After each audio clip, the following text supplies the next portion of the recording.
الحمد لله وحده والصلاة والسلام على من لا نبي بعده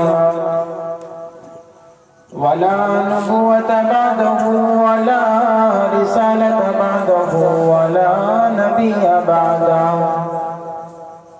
وعلى آله وصحبه وأزواجه وذرياته وأهل بيته أجمعين. أما بعد فقد قال الله تبارك وتعالى في القرآن المجيد والفرقان الحميد: أعوذ بالله من الشيطان الرجيم. بسم الله الرحمن الرحيم. يا أيها الناس قوا أنفسكم وأهليكم نارا. قال النبي صلى الله عليه وسلم: جئتكم بكرامة الدنيا والآخرة، أو كما قال عليه الصلاة والسلام. تمام بڑائی، تمام کبریائی اللہ تبارک و تعالیٰ کے لیے ہے جو پوری کائنات کا پالنہار ہے، اور لاکھوں درود و سلام ہو آقا نامدار احمد مصطفیٰ محمد مصطفیٰ صلی اللہ علیہ وسلم سے۔ مولانا سعید الرحمن صاحب نے بہت عمدہ بات آپ حضرات کے سامنے رکھی۔ میں صدر کی حیثیت سے چند منٹ آپ حضرات کے سامنے آ گیا ہوں۔ آپ حضرات تھوڑی دیر مجھے برداشت کریں۔ میں یہ نوجوانوں کا بھی شکر گزار ہوں، آپ لوگوں کا بھی، کہ آپ حضرات ابھی تک یہاں پر بیٹھے ہوئے ہیں۔ اللہ تبارک و تعالیٰ آپ لوگوں کی عزت و آبرو کی حفاظت فرمائے۔ جس زمین پر بارش نہ ہو وہاں کی فصلیں خراب ہو جاتی ہیں۔ مرشد صاحب، جس زمین پر بارش نہ ہو وہاں کی فصلیں خراب ہو جاتی ہے، اور جس گھر میں دین نہ ہو وہاں کی نسلیں خراب ہو جاتی ہیں۔ میرے بھائیوں اور دوستوں، ہم اور آپ یہ سوچتے ہیں اور یہ سمجھتے ہیں کہ ہم نے اچھا مکان بنا لیا، تھوڑا بینک بیلنس کر لیا، اپنے بچوں کی شادی بیاہ کروا دی تو ہم فارغ ہو گئے۔ ایسا نہیں، بلکہ جس طرح سے ایک ماں باپ کی ذمہ داری ہے کہ بچہ جب پیدا ہو تو اس کا نام رکھا جائے اور اچھا نام رکھا جائے، اس کے دائیں کان میں اذان کہی جائے، بائیں کان میں اقامت کہی جائے، یہ ماں باپ کی ذمہ داری ہے۔ تو اس کو اچھی تعلیم دی جائے، اور بچہ جب بڑا ہو بالغ ہو جائے تو اس بچے کی شادی بیاہ کرا دے، یہ ماں باپ کی ذمہ داری ہے۔ تو اسی طرح سے ماں باپ کی ذمہ داری ہے جو ساری چیز دنیا کی ماں باپ لا کر کے اپنے بچوں کو دیتے ہیں، ان کی ساری خواہش کو پوری کرتے ہیں، اسی طرح سے ماں باپ کی ذمہ داری ہے کہ ماں باپ اپنے بچوں کو جہنم کے آگ سے بچانے کا کام کریں۔ وہ کب ہوگا، کیسے ہوگا؟ جب بچوں کے اندر دینداری آئے گی، ہمارے بچے قرآن پڑھنے والے ہوں گے، ہمارے بچے حدیث سمجھنے والے ہوں گے، تو انہیں پتا ہوگا کہ کیا کون سی ایسی چیز ہے جو ہمیں جہنم کی طرف لے جائے گی، ہم اس سے بچیں گے۔ معلوم ہی نہیں ہوگا۔ ایک غریب آدمی یہ سمجھتا ہے، ایک مزدور آدمی یہ سمجھتا ہے، میں ان کے گھاٹے کی بات کر رہا ہوں۔ جو لوگ پیسے والے ہیں ان کا تو پتہ نہیں، ایک غریب آدمی دن بھر 300 400 500 روپے کی مزدوری کر کے دن بھر کرتا ہے، تھک جاتا ہے، رات میں گھر میں آتا ہے، آرام کرتا ہے، اس طرح سے دن رات گزر جاتی ہے۔ اس کو کسی چیز سے مطلب نہیں، اسے پتا کہ آج میں کام پہ نہیں کیا تو میری دہاڑی ختم ہو جائے گی، مجھے 400-500 روپیہ نہیں ملے گا۔ وہ اسی فکر میں نکلتا ہے اور اسی فکر میں گھر واپس آتا ہے، اس کو کچھ معلوم ہی نہیں چلتا، اور دکھ بھی کاٹ رہا ہے، پریشانی بھی کاٹ رہا ہے، جھوپڑی کے گھر میں بھی رہ رہا ہے، اور یہ امید لگا رہا ہے کہ ہم تو غریب آدمی ہیں، اللہ تعالیٰ ہمیں معاف ہی کر دیں گے، پھنسیں گے تو امیر لوگ۔ نہیں، آپ نے دنیا میں بھی پریشانی دیکھی، اور آخرت میں آپ کے لیے کیا پریشانی ہے کہ آپ نے، اللہ تبارک و تعالیٰ نے آپ کو